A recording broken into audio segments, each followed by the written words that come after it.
Toda. It gets a little limited after that. It's a particular honor always to be in the presence of Shimon Peres, who is an old friend of mine, but also a mentor. And I was just thinking when we were watching the earlier film about the great medical and scientific advances to allow us to live longer. I have a very simple suggestion, really, which would get round all of that, which is that we examine Shimon medically and then try and clone him.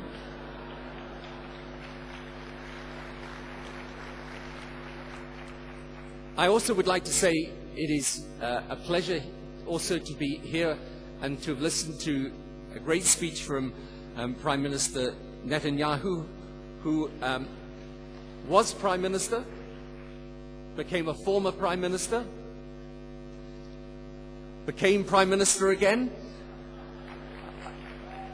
Don't read anything into that. There are some things that should be imitated and some not. But actually I was going to begin my speech to you by telling a story, if he doesn't mind, about Bibi. People often say I'm a friend of Israel, occasionally as a compliment. And actually I'm very proud to be a friend of Israel.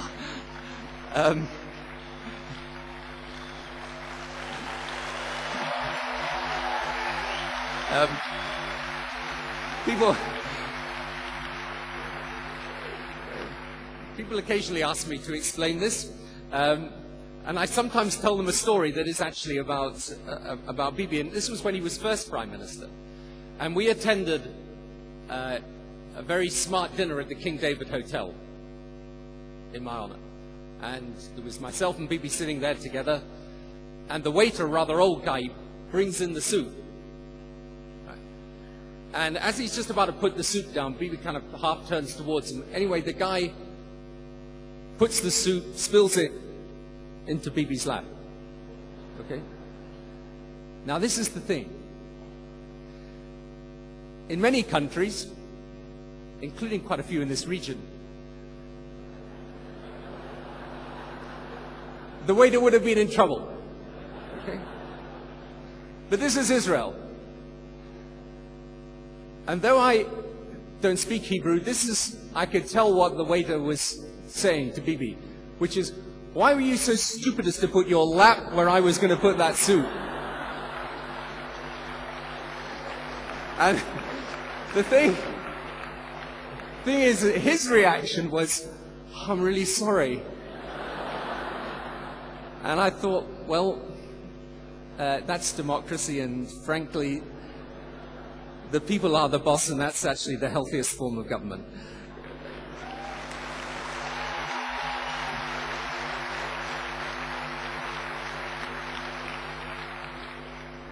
I really want to make one very simple point to you today, and it is in a sense illustrated by the visit I made earlier today to Hebron, where I visited the tomb of the patriarchs, or as the Muslims say, the Ibrahimi Mosque, where Abraham rests. And when I was there, a Christian, with the governor, was a Muslim, next door people of Jewish faith worshipping, tourists there, people from different parts of the world. And there we all were in this place, which is very special, very historic, but also a place where you can see the consequences of conflict. And there was, as there often is, at least in my case, a protester. The protester shouted and so on. What was interesting was within an hour of my leaving, I was receiving texts and emails from friends in the world saying, have you been involved in some incident or other? And I reflected on the world in which we live today and the characteristics of this world. It is interdependent. The economic crisis, climate change, the issues of security, the issue between Israelis and Palestinians, which is an issue even on the streets of Britain, never mind here. It's an interdependent world. It's a world in which power is shifting east It's amazing, isn't it, how quickly the G8 has become the G20, with China and India and Brazil and others there at the center of decision-making. And always the force of globalization pushing us together, the internet and the technology that it implies. And above all, a world that is moving so fast, the compression of time. And with this new and changing world comes the reaction. And the choice for us in my country, in yours, around the world is really this. In this era of globalization where change happens so fast and where we are pushed together, is our attitude to be open to this change, to understand and try and seize its potential, or is our attitude to be closed, to be fearful?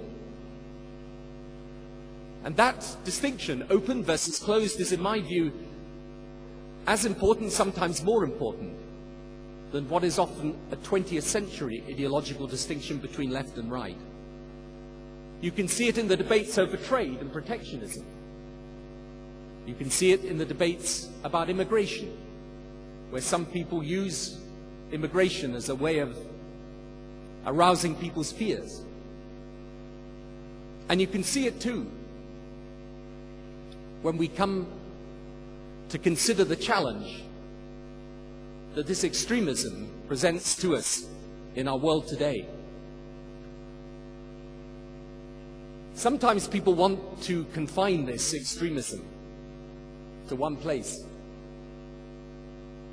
Actually, it is the tragedy and the challenge of the modern world that it is not confined to one space.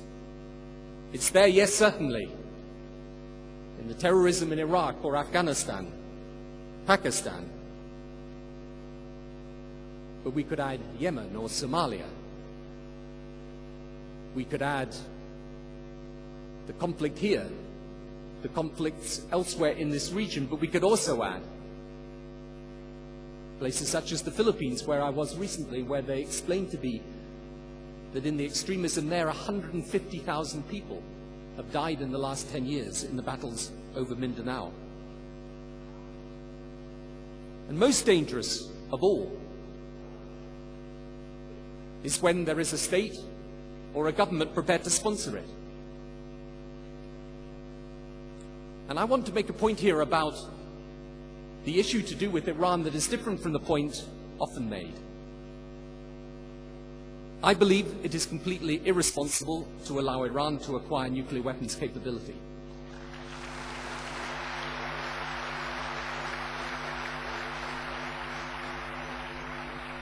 But I believe that even as I hope we are able to resolve that diplomatically,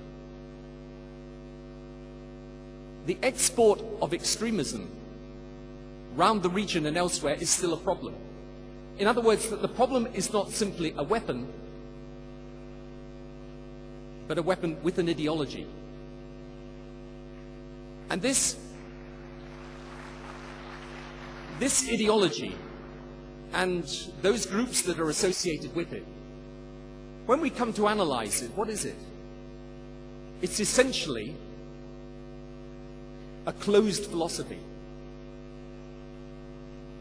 These different groups of extremists who are linked together by a perversion of the proper faith of Islam, these extremists, they believe there is one truth,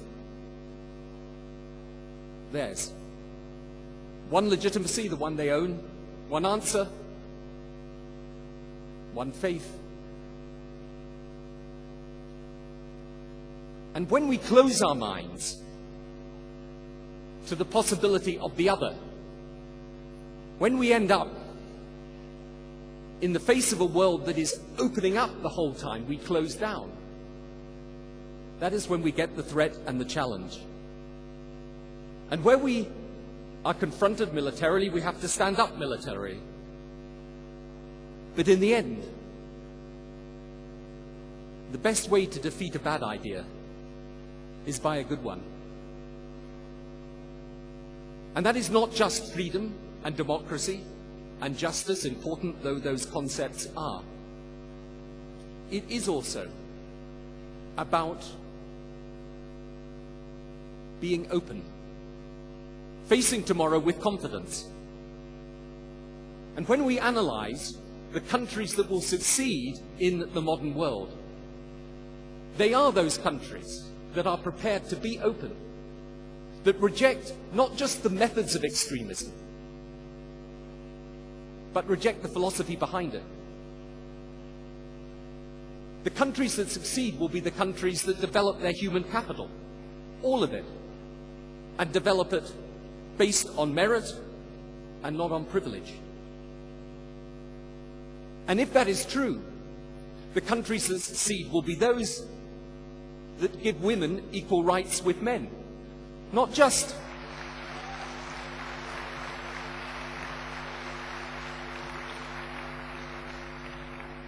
because it is right to do so, but because otherwise we waste the human capital of the nation.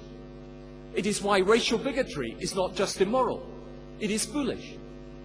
And why bigotry of faith is not just something antisocial in the modern world, but something that repels the very things that make the modern world worthwhile. This is how nations today succeed. This is what tomorrow is about. Not countries shut down, but countries innovative, creative, imaginative, constantly inspired by the possibility of change, not frightened by its impact. And so when the Prime Minister today said, and the President also spoke, of climate change and the challenge of it, and they talked, and we saw some of the film about the extraordinary ideas going on in electric vehicles, which we also hope to do in the United Kingdom. Solar power. It's a little bit of a struggle for us, but how are these things going to be done? Yes, they're going to be done by bright, clever young people, as we've just seen, but they're going to be developed in California and Bangalore and in Beijing, as well as in Tel Aviv and in other places of the world. And what's more, these people are going to talk to each other, and they're going to learn from each other, and they're going to develop with each other. And they're not going to ask whether someone is white or black or brown or yellow. They will simply ask, what are their qualities as a human being? What can they give? What can they offer? What can they do for the future, the common future of all of us?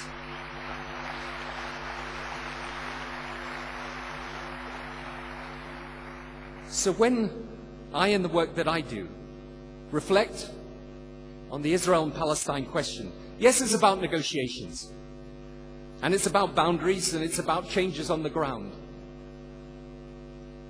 But it's also about changes in the mind. When I've visited the Prime Minister's home, and in the study there is a map on the wall, which is a big map of this region and beyond this region. And frankly, when you see the size of all these different countries, you have to go quite close to the map to see Israel and the Palestinian territory.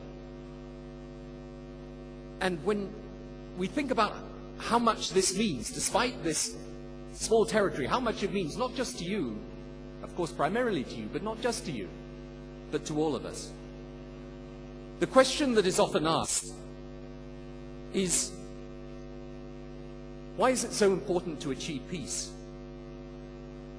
And I always reply, because peace is a symbol not simply of enmities that are past and set aside, but of the opportunities of the future that are to be grasped. But you know, the question that's less often asked is, why are the opponents of peace so keen to deny the possibility of peace? And that is, I'm afraid, because they also understand the symbolism.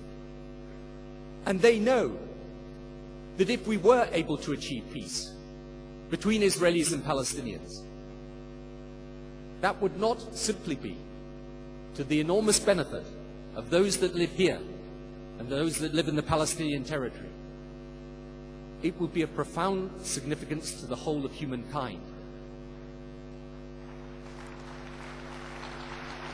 Because, to go back to where I was earlier today,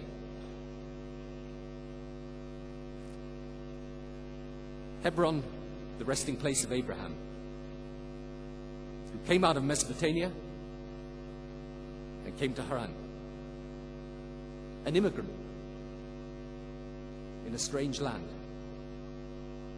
And the faith that he had, that because it was based on values and not on icons or idols, became universal and gave rise to my faith as well as yours.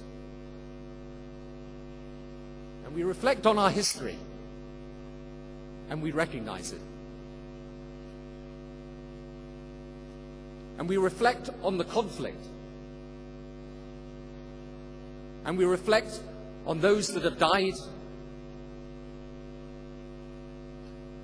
over a long period of time in this conflict and others.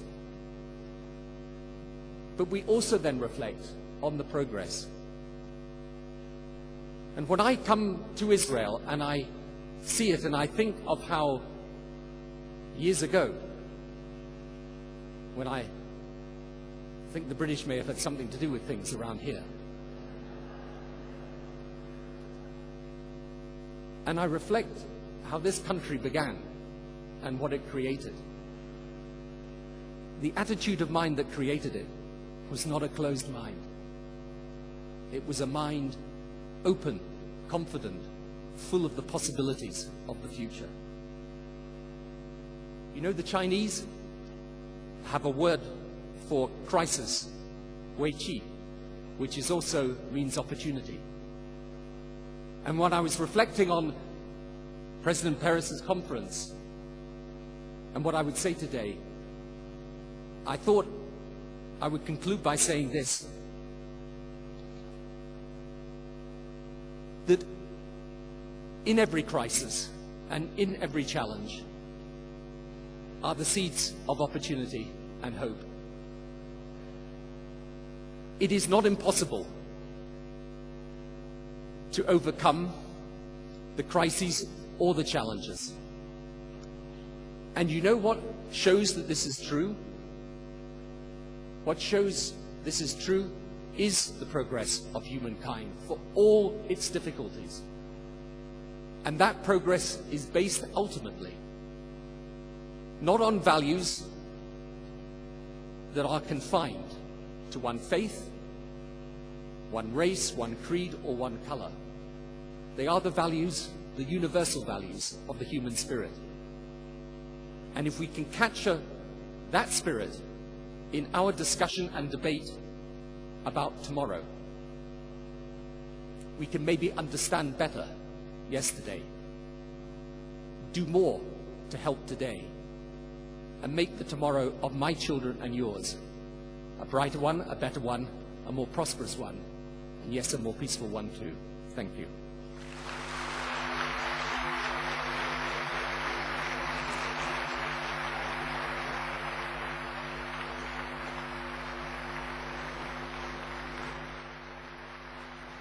Thank you, Mr. Blair.